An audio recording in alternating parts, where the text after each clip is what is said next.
Welcome back to the Sports News Analysis YouTube channel, where I'm always breaking down the hot sports topics of the day. My name is Mike. Be sure to check out my other videos and subscribe to my channel here on YouTube to get all of my videos delivered directly to your inbox. I was reading my New York Daily News today, turned to the back cover, and saw Victor Cruz on the back cover of the paper in the sports section. And it was an article in reference to his current contract situation with the Giants. Giants owner John Mara coming out and saying yesterday that Victor's side is asking for too much money currently. And if they can't strike a deal before the season, they'll place the restricted free agent tender tag on Cruz. What that restricted free agent tender means is the Giants will sign him again to a $2.8 million tender. Other teams can try to sign Cruz, but in doing so, if they reach a deal with Cruz and the Giants choose not to match, that team has to give the Giants a first-round draft pick. So it gives the Giants a fair amount of leverage because, A, they have the tender to refer to, and B, if someone does make Cruz an offer, they have the opportunity to match. It's a very similar situation to what the situation Mike Wallace found himself in before this season, and we know how that worked out. No one was willing to give up the first-round pick for Wallace, and he ended up playing under the restricted tender. So while I think Victor Cruz is a little bit more of a sought-after commodity than a guy like Mike Wallace, I really think the Giants and Cruz are going to come to a deal, because you have to remember, the Giants need Cruz. I think what's working in Cruz's favor is he's been nothing but pleasant throughout the whole contract negotiation. He didn't make a big deal last year before the season about his contract. He sort of played the good soldier, played out the season, played well again, was a Pro Bowler again, and I think that will help him. I think it's just posturing going on now between Jerry Reese, John Mara, and the Cruz camp.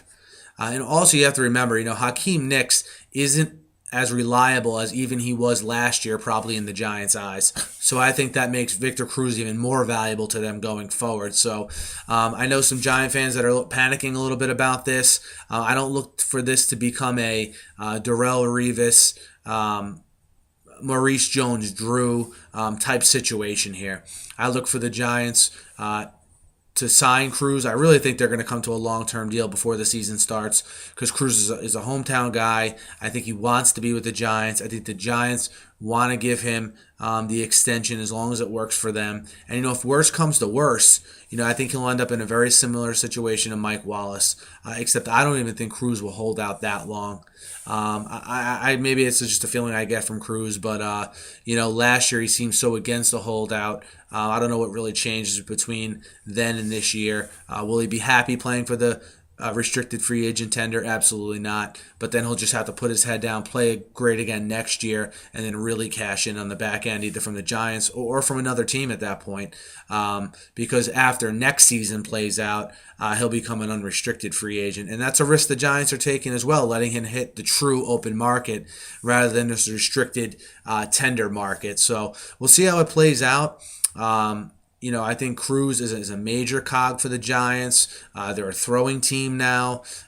Nick's a little more less reliable than he was and has been in years past. I think that all plays a role. I think this deal gets done. I don't think Giant fans have anything to worry about. But Giant fans, what do you think? Do you think are you nervous about the Cruz situation? I don't think people are really taking sides as of yet, because I don't think either side's really said anything that you wouldn't expect. You got Cruz saying, my representatives are working on it. You got the owner, which is typical, saying that the player is asking for too much money. So we'll monitor this situation as the offseason progresses here. Let me know what you guys think in the YouTube comments. Hit me up on Twitter at SNewsAnalysis. And guys, subscribe to my channel and you get all my videos delivered directly to you. Thanks as always, and have a good night.